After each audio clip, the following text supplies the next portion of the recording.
السلام عليكم ورحمة الله وبركاته. فيديو جديد النهاردة. لو عجبك الفيديو ما تنساش تعمل اشتراك في القناة هنا وتفعل زر الجرس عشان يوصلك أول بأول كل الفيديوهات اللي بنزلها. معاك عبد الرحمن يوسف. حلقة النهاردة موضوع هكلمكم في حاجة بسيطة كده، يعني مش هطول أنا. هكلمكم في تعريف كده بمعنى احنا يعني في الحياة معانا، يعني في موضوع كده يمكن بيحصل كتير، وفي ناس عندها يعني طبعا مش كله يعني خلط بين تعريف الغيبة والنميمة.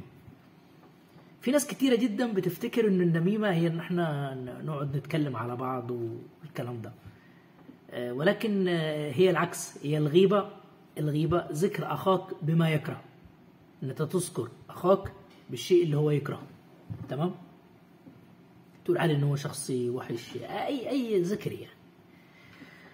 طب النميمة بقى دي كارثة بصراحة يعني، وعشان كده أنا عملت عليها فيديو. يمكن إحنا بنكون بين أصدقائنا وقرايبنا والدايرة بتاعتنا دي، وبتحصل مثلا مشاكل. أنا مثلا معايا مشكلة بيني وبين صديقي، بيني وبين زميلي في الشغل.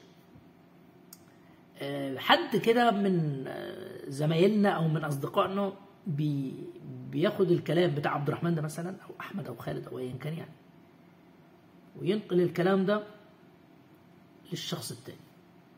طبعا يعني انا ما بتكلمش هنا في نيته يعني، ولكن انا بتكلم في حته كده معينه، انه اي شيء يا جماعه، اي شيء يدور بيننا ما بين بعض يعني يستحسن ان هو ما يطلعش بره، حتى لو بنيه سليمه، حتى لو بنية كويسة. الموضوع يا جماعة أو الحوار لما بيبقى بينك وبين شخص، أو بينك وبين زميلتك، أو بينك وبين صاحبتك، ويطلع بره، ما بيطلعش بنفس الصيغة يا جماعة. لازم الحوار بيتغير، بيتزود، في حاجات بتضاف إليه. أحيانا أنت ممكن تبقى مختلف مع الشخص اللي أنت بتنقل الكلام، فتتكلم بأسلوب صعب يوصل فكرة للشخص التاني انه الشخص اللي اتكلم عليه ده يعني بيكرهه كده. وممكن كلمة تتقال في لحظة غضب، ممكن كلمة تتقال في لحظة ضحك. النقل الكلام ده يمكن انا هتكلم برضو في نقطة هنا. يمكن احنا احيانا ما بنقصدش ان احنا نفتن بين فلان وفلان، ولكن الضرر اللي بيقع اثناء انا مثلا ما يبقى حديث بيني وبين صاحبي، واخد الكلام كده منه واوديه لفلان. والله بصي، هو انت تقصد ما تقصدش هو غلط بصراحة. يستحسن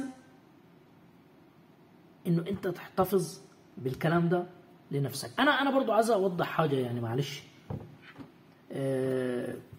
هو الغيبه زي ما قلت ذكر اخاك بما يكره، حلو.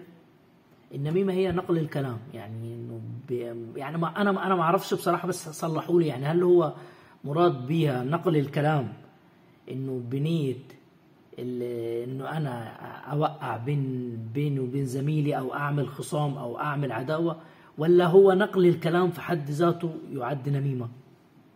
انا ما اعرفش الجزئيه دي، واللي يعرف يا جماعه يكتب لي في الكومنتات. بس اللي انا جاي اتكلم فيه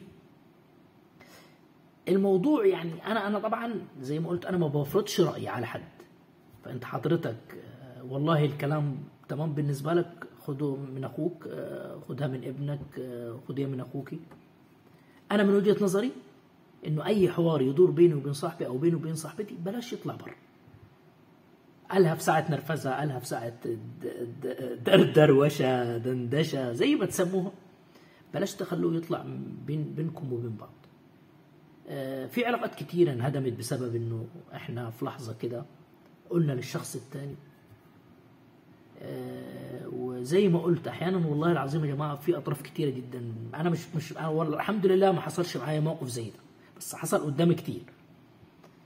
احيانا يا جماعه بيبقى الدافع يعني احنا كلنا بنخبط في بعض كده يعني، لما بنكون زعلانين من بعض. خلينا نتكلم بصراحه يعني يعني ايه، خلينا نبقى امناء مع نفسنا ونتكلم بصراحه.